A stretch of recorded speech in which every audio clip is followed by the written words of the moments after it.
ओम नमो भगवते वासुदेवाय.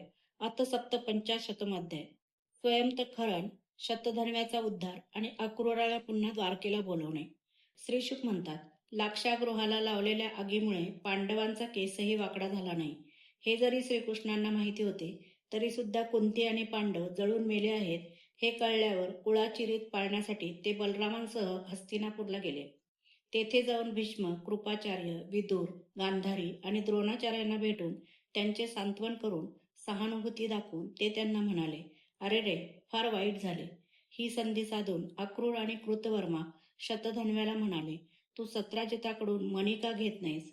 ज्याने आपली सुंदर कन्या तुला देण्याचे वचन दिले होते त्यानेच आता आम्हाला झिडकारून श्रीकृष्णांना ती दिली.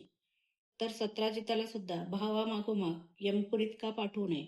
शतधन्वा मूळचा दुष्ट होता आणि आता तर त्याचा मृत्यू जवळ आला होता.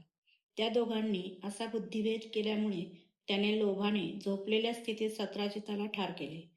यावेळी त्याच्या स्त्रिया अनाथाप्रमाणे रडू ओरडू लागल्या, परंतु तिकडे लक्ष न देता कसाई जशी पशूंची हत्या करतो त्याप्रमाणे शतधन्वा सत्राजिताला मारून व मणी घेऊन तिथून पसार झाला.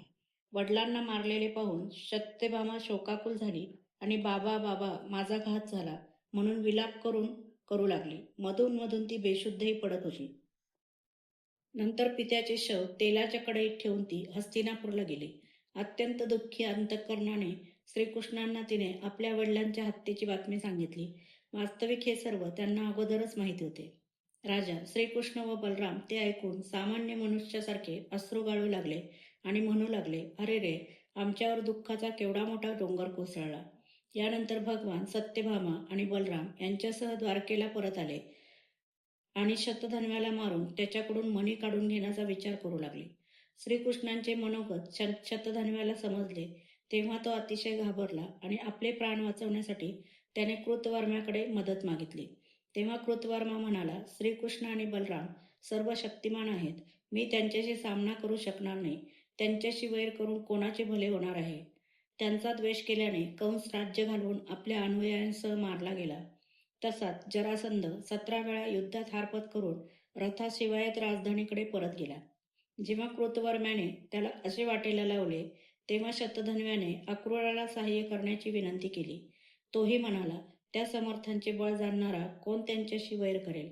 जे लीलेने या विश्वाची रचना, संरक्षण आणि संहार करतात, तसेच ते केव्हा काय करू इच्छितात ही गोष्ट त्यांच्या मायेने मोहित झालेले ब्रह्मदेव इत्यादी विश्वविधाते सुद्धा समजू शकत नाहीत.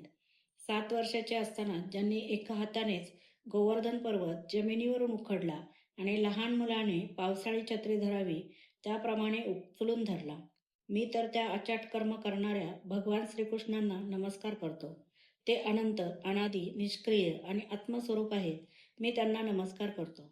अक्रूरानेही त्याला असे वाटेला लावले तेव्हा शतधन्व्याने तो स्वयंतक मणी अक्रूराजवळ ठेव म्हणून ठेवला आणि आपण 400 कोस सलगपणे चालणाऱ्या घोड्यावर स्वार होऊन तेथून मोठ्या वेगाने निघून गेला. राजन, गरुड चिन्ह असलेला ध्वज ज्याच्यावर फडकत होता आणि अतिशय वेगवान घोडे ज्याला जोडले होते त्या रथावर आरूढ होऊन रामकृष्ण सासऱ्याला मारणाऱ्या शतधन्व्याचा पाठलाग करू लागले. मिथिलेच्या जवळ एका उपवनात शतधन्व्याचा घोडा जमिनीवर कोसळला. त्यामुळे तो घोड्याला तेथेच टाकून पायीच पळू लागला. तो अत्यंत भयभीत झाला होता. श्रीकृष्ण सुद्धा रागाने त्याचा पाठलाग करू लागले. शतधन्वा पायीच पळत होता म्हणून भगवंतांनी सुद्धा पायीच त्याचा पाठलाग करून तीक्ष्ण धारेच्या सुदर्शन चक्राने त्याचे मस्तक छाटले आणि त्याच्या अंगावरील कपड्यात स्वयंतक मण्याचा शोध घेतला, परंतु मणी सापडला नाही.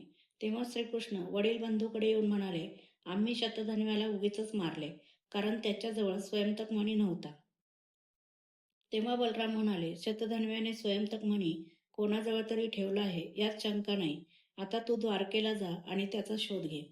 मला विदेह राजाची भेट घ्यावायची आहे, कारण तो माझा अतिशय प्रिय मित्र आहे. परीक्षिता, असे म्हणून बलराम मिथिला नगरीला गेले. पूजनीय बलरामांना येताना पाहून मिथिलाधिपतीचे हृदय आनंदाने भरून आले. त्याने ताबडतोब आसनावरून उठून पूजा साहित्याने त्यांची यथासांग पूजा केली.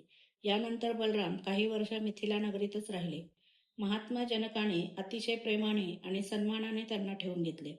त्यानंतर योग्य वेळी धृतराष्ट्रपुत्र सुयोधनाने बलरामांकडून गदायुद्धाचे शिक्षण घेतले. प्रिय पत्नी सत्यभामेचे आवडते कार्य करून भगवान श्रीकृष्ण द्वारकेला परतले आणि त्यांनी शतधन्वाला मारले. परंतु स्वयंतक मणी त्याच्याजवळ मिळाला नाही असे त्यांनी सत्यभामेला सांगितले.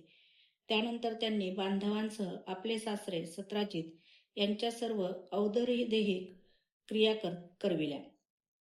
अक्रूर आणि कृतवर्मा यांनी शतधन्वाला सत्राजिताच्या वधासाठी उद्युक्त केले होते. म्हणून श्रीकृष्णांनी शतधन्वाला मारलेले ऐकून ते अत्यंत भयभीत होऊन द्वारकेतून पळून गेले. परीक्षिता, काही लोक म्हणतात की अक्रूर द्वारकेतून निघून गेल्यानंतर द्वारकेत राहणाऱ्यांना अनेक प्रकारच्या संकटांना तोंड द्यावे लागले. दैविक आणि भौतिक कारणांनी तेथील नागरिकांना वारंवार शारीरिक आणि मानसिक कष्ट सहन करावे लागले. परंतु जे असे म्हणतात ते या अगोदर सांगितलेल्या गोष्टी विसरून जातात. ज्या श्रीकृष्णांच्या मध्ये सर्व मुनी निवास करतात त्यांचे निवासस्थान असलेल्या द्वारकेत उपद्रव होईल हे कधीतरी शक्य आहे काय? त्यावेळी नगरातील वृद्ध नागरिक म्हणाले, एकदा काशी नरेशाच्या राज्यामध्ये पाऊस पडत नव्हता तेव्हा त्यांनी आपल्या राज्यात आलेल्या अक्रूराचा पिता श्वफल्क याला आपली कन्या गांधीने दिली. तेव्हा त्या राज्यात पाऊस पडला. अक्रूर सुद्धा श्वफल्काचाच पुत्र आहे आणि त्याचाही तसाच प्रभाव आहे. म्हणून तो जेथे राहतो तेथे भरपूर पाऊस पडतो आणि तेथे कोणत्याही प्रकारचे कष्ट, रोगराई इत्यादी उपद्रव होत नाहीत. परीक्षिता, त्या लोकांचे हे म्हणणे ऐकून भगवंतांनी विचार केला की या उपद्रवाचे एवढे एकच कारण नाही. हे माहीत असून सुद्धा भगवंतांनी दूत पाठवून अक्रूराला शोधून आणून त्याला म्हटले. भगवंतांनी त्याचा मोठा सत्कार केला आणि गोड गोड गोष्टी बोलून त्याच्याशी संभाषण केले. नंतर सर्वांचे अंतःकरण जागणारे भगवान हसत हसत अक्रूराला म्हणाले, हे दानशूर काका, संपत्ती देणारा स्वयंतक मणी शतधन्वाने आपल्याजवळ ठेवला आहे ही गोष्ट आम्हाला अगोदरच माहीत होती.